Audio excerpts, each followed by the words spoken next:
আজকে তোমাদের সাথে কিছু টোট ব্যাগ বা অফিস ব্যাগের কালেকশন শেয়ার করবো যেটা ডেলি ইউজের জন্য একেবারে পারফেক্ট। প্রথমে রয়েছে এই ব্ল্যাক এন্ড হোয়াইট কম্বিনেশনের মধ্যে ব্যাগটা, ভেতরের স্পেসটা তোমরা দেখতেই পাচ্ছ অনেকটা বড় রয়েছে। এর মধ্যে জলের বোতল থেকে শুরু করে অনেক কিছু আরামসে ক্যারি করা যাবে, আর কোয়ালিটিও খুবই ভালো। আর দাম নিয়েছে মাত্র 420 টাকায়। সবকটা ব্যাগ কিন্তু ফ্লিপকার্ট থেকেই নেওয়া। এরপরে রয়েছে এই ব্ল্যাক কালারের লেদার প্রিন্টের মতো দেখতে ব্যাগটা, যার মধ্যে তিনটে টোটাল কম্পার্টমেন্ট দেওয়া আছে। দাম নিয়েছে 350 টাকা, বাট ব্যাগের কোয়ালিটিটা খুব একটা বেশি ভালো না, মানে যদি বেশি ভারী কিছু নাও না ব্যাগটা ছিঁড়ে যেতে পারে। আর ছবিতে দেখিয়েছিল একটা স্কার্পের মতো দেবে, যেটা কিন্তু ব্যাগটার সাথে দেয়নি। যাই হোক, নেক্সট ব্যাগে যাওয়া যাক। এরপরে রয়েছে এই ব্যাগটা, এরকম প্রিন্ট কিন্তু তখন ভীষণ ট্রেন্ডিং এ আছে।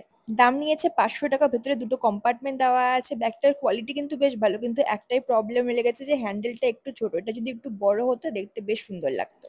আর লাস্টে রয়েছে এই ব্যাগটাই, ভিডিও সব থেকে দামি ব্যাগ, বাট কোয়ালিটি ভীষণই ভালো। দাম নিয়েছে 550 টাকা, তিনটে কম্পার্টমেন্ট দেওয়া আছে। একটা ছোট মোটো সংসার আরামসে ক্যারি করা যেতে পারবে, কোনো রকমের প্রবলেম হবে না। ব্যাগটা কিন্তু সহজে ছিঁড়বেও না, প্লাস পেছনে একটা সুন্দর চেন দেওয়া আছে। প্রতিটা ব্যাগের লিঙ্ক আমি ট্যাগ প্রোডাক্টসে মেনশন করে দেবো। ব্যাগগুলো কেমন লাগলো অবশ্যই কমেন্ট বক্সে জানিও। আর লাস্টে দেখিয়ে দিই জুকের এই অফিস ব্যাগগুলো। জুক কোম্পানির ব্যাগগুলো তো সবারই ভীষণ পছন্দের হয়, বিশেষ করে অফিস ব্যাগগুলো, কারণ এদের কোয়ালিটি খুবই ভালো হয়। হ্যাঁ, দামটা একটু বেশি, 1500 থেকে 1600 টাকার মতো, বাট একবার ইউজ করলে অন্য কোনো ব্যাগ ইউজ করার আর ইচ্ছা করবে না। এটা আমার বান্ধবী অঙ্কিতার, আমারও সেম টাইপের ব্যাগ আছে। লিঙ্ক চাইলে কিন্তু আমাকে বলো, তোমাদের সাথে শেয়ার